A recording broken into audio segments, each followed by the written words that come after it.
Seguimos com o nosso estudo em grupo sobre a vida no mundo espiritual, que nos conta André Luiz através de Chico Xavier. Estamos estudando Entre a Terra e o Céu. Hoje vamos ver o capítulo 23, Apelo Maternal. A paisagem doméstica na residência de Amaro não mostrava qualquer alteração. Zulmira, atormentada por Odila, que realmente lhe vampirizava as forças, jazia no leito, apática e desolada, como estátua viva de angústia e medo, escutando o vento que zunia lá fora. Mais magra e mais abatida, exibia comovedoramente própria exaustão. Irmã Clara, depois de expressivo entendimento com o nosso orientador, solicitou que nos mantivéssemos a pequena distância, e abeirando-se da genitora de Evelina, que tanto quanto a enferma não nos percebia a presença, alongou os braços em prece. Sob forte emoção, acompanhei o formoso quadro que se desdobrou divino ao nosso olhar. Gradativamente, o recinto foi invadido por vasto círculo de luz, do qual se fizera a instrutora um núcleo irradiante. Assemelhava-se nossa amiga a uma estrela repentinamente trazida à terra, com os dois braços distendidos em forma de asas, prestes a desferir excelso voo. Cercava a enorme halo de dourado esplendor, como se ouro eterizado e luminescente lhe emoldurasse a forma leve e sublime. Dos revérberos dessa natureza passavam as irradiações a tonalidades diferentes, em círculos fechados sobre si mesmo, caminhando dos reflexos de ouro e opala ao rosa vivo, do rosa vivo ao azul celeste, do azul celeste ao verde claro, do verde claro ao violeta suave, que se transfundia em outros aspectos a me escaparem à apreciação. Era um verdadeiro arco-íris. Tive a ideia que a irmã Clara se convertera no centro de milagroso arco-íris. Olha como eu falei, milagroso arco-íris, cuja existência nunca pudera vislumbrar. Fizera-se a casa excessivamente estreita para aquela abençoada fonte de raios balsamizantes e indefiníveis. Reparei que a própria Odila se aquietara, como que dominada por branda coação. Estático, mal conseguia articular algum monossílabo, procurando esclarecimento em nosso instrutor. Irmã Clara informou o ministro igualmente enlevado. Já atingiu o total equilíbrio dos centros de força que irradiam ondulações luminosas e distintas. Em oração, ao influxo da mente enaltecida, emite as vibrações do seu sentimento purificado, que constituem projeções de harmonia e beleza que lhe fluem do ser. Se partilhássemos com ela a mesma posição evolutiva, entraríamos agora em relação imediata com o elevado plano de consciência em que se exterioriza. E então, em vez de somente observarmos esse deslumbramento de luz e cor, perceberíamos a mensagem glorificada que lhe nasce do coração, de vez que as irradiações sob nossos olhos são música e linguagem, sabedoria e amor do pensamento a expressar-se maravilhoso e vivo. A sintonia espiritual perfeita, porém, só é possível entre aqueles que se confundem na afinidade completa. Que coisa! A mensageira, transfigurada, parecia mais bela.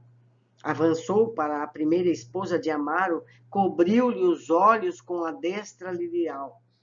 Reparem, disse Clarencio feliz, ela guarda o poder de ampliar a visão. Odila identificar-lhe-á a presença assim como a vemos. Com efeito, vimos que a genitora de Evelina, tocada por aqueles dedos celestes, proferiu um grito de encantamento selvagem e caiu de joelhos. Naturalmente ofuscada pelo brilho de que se envolvia a visitante inesperada, começou a chorar suplicando. Anjo de Deus, socorre-me, socorre-me. Odila, que fazes? interrogou a emissária com inesquecível inflexão de ternura. Estou aqui vingando-me por amor. Haverá, porém, algum ponto de contato entre amor e vingança? Indicando timidamente a triste companheira que jazia acorrentada ao leito, Odila tentou conservar a atitude que lhe era característica, exclamando cruel: devo alijar a intrusa que me assaltou a casa. Esta miserável mulher tomou-me o marido e assassinou meu filhinho. Quem ama faz justiça pelas próprias mãos. Pobre filha, revidou Clara, abraçando-a. Quem ama semeia a vida e a alegria, combatendo o sofrimento e a morte. Quando nosso culto afetivo se converte em flagelação para que seguem ao nosso lado, não abrigamos outro sentimento que não seja aquele do desvairado apego a nós mesmos, a centralização do egoísmo aviltante. Achamo-nos à frente de infortunada irmã, arrojada à dolorosa prova. Não te dói vê-la derrotada e infeliz? Ela desposou o homem que amo, soluçou Odila, mais dominada pela influência magnética da mensageira que impressionada por suas belas palavras. Não seria mais justo, ponderou Clara sem afetação, considerar que ele a desposou? E acariciando-lhe a cabeça, agora trêmula, a instrutora aduziu: Odila, o ciúme que não destruímos enquanto dispomos da oportunidade de trabalhar no corpo denso, transforma-se em aflitiva fogueira a calcinar-nos o coração depois da morte. Acalma-te, a mulher de carne que eras precisa agora oferecer lugar à mulher de luz que deve ser, a porta do lar terrestre, onde supunhas rainha do pequeno império sem feira, cerrou-se aos teus olhos materiais. A passagem na terra é um dia na escola. Todos os bens que desfrutávamos no mundo de onde viemos constituíam recurso do Senhor que nos concedia a título precário. Por lá, raramente nos lembramos de que o tesouro do carinho doméstico é algo semelhante à sementeira preciosa, cujos valores devemos estender. Começamos a obra de amor no lar, mas é necessário desenvolvê-la no rumo da humanidade inteira. Temos um só Pai, que é o Senhor da bondade infinita, que nos centraliza as esperanças. Somos, assim, todos irmãos, partes integrantes de uma família só. Já te imaginaste no lugar de Zulmira, experimentando-lhe as dificuldades e aflições? Já te colocaste na condição do esposo que asseveras amar? Se te visses no mundo, sem a companhia dele, com os filhinhos necessitados de consolo e sustentação, não sentirias reconhecimento por alguém que te auxiliasse a protegê-los? Considera somente os teus problemas. Entretanto, o homem amado permanece no cárcere de escuros padecimentos íntimos, a debater-se com enigmas inquietantes, sem que te disponhas a socorrê-lo. Não me fales assim, imprecou interpelada, com evidentes sinais de angústia. Odeio a infame que nos roubou a felicidade. Odila, reflete. Esqueceste de que a mulher sempre é mãe? O túmulo não te restituirá o corpo que a terra consumiu? E se desejas recuperar a ternura e a confiança do companheiro que deixasse na retaguarda, é preciso saber amá-lo com espírito. Modifica os impulsos do coração. Não suponhas amar o capaz de querer-te, transtornada qual te encontras, entre as farpas envenenadas do despeito, caso chegasse de repente até nós. Ela, porém, matou meu filho. Como podes provar semelhante acusação? A intrusa invejava-lhe a posição de carinho de Amaro. Sim, concordou Clara afetuosa, admito que Zulmira assim se conduzisse. É inexperiente ainda, e a ignorância, enquanto nos demoramos na terra, pode impedir-nos a visão, mas não seria justo, tão somente por isso, atribuir-lhe a morte do pequenino.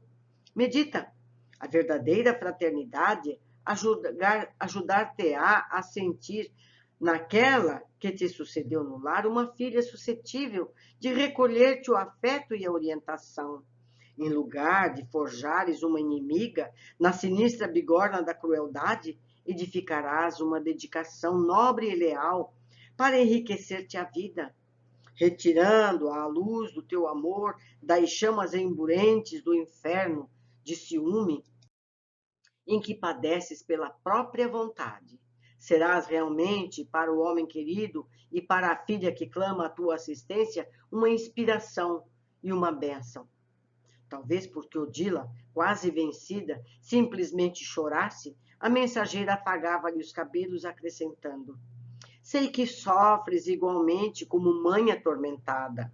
Recorda, contudo, que nossos filhos pertencem a Deus.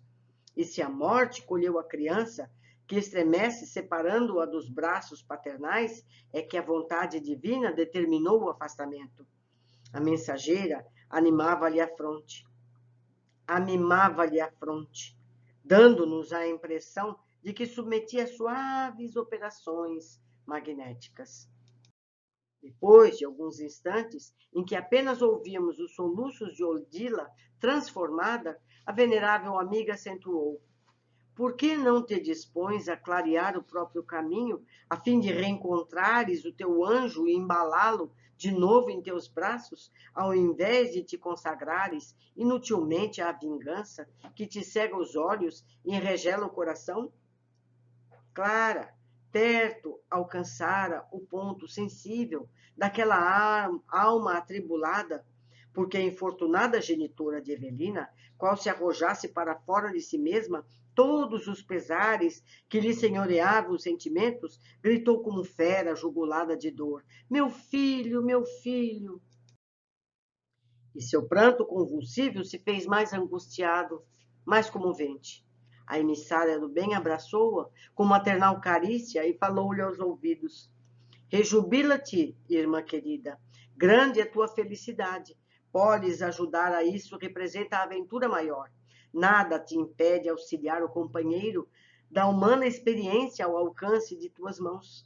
E basta uma prece de amor puro, com o testemunho de tua compreensão e de tua piedade, para que venças a reduzida distância entre o teu sofrimento e o filhinho idolatrado. Há 22 séculos espero por um minuto igual a este para o meu saudoso e agoniado coração, de vez que os meus amados ainda não se inclinaram para mim. Olhe só. A voz de Clara parecia mesclada de lágrimas que não chegavam a surgir. Dominada pelas vibrações da mensageira celeste, Odila agarrou-se a ela, prosseguindo em choro convulso, enquanto a instrutora repetia com desvelos de mãe: vamos, filha, vamos à procura de nossa renovação com Jesus. Amparando-a, Clara conduziu-a para fora, colada ao próprio peito. Junto de nós, Clarencio informou: agora Zulmira poderá recuperar-se. A adversária retirou-se sem violência, que a prejudicaria ao campo mental. Lembram que o André pensou se não podia arrancar uma da outra? E ele disse que não, que a Zulmira poderia morrer? Pois então, tirou-a de lá carinhosamente. E acompanhando o nosso orientador, afastamo-nos por nossa vez, embora conservando a atenção presa à continuação de nossa edificante aventura. Lindo, muito lindo, emocionante. E passa a ambulância. Vamos deixar passar.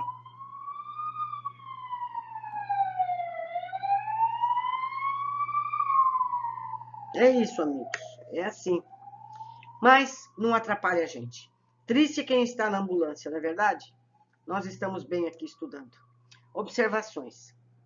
Irmão Clara se posta para orar por Odila e apresenta vibrações de cores e formas magníficas, e Clarencio explica: se partilhássemos com ela a mesma posição evolutiva, entraríamos agora em relação imediata com o elevado plano de consciência em que se exterioriza.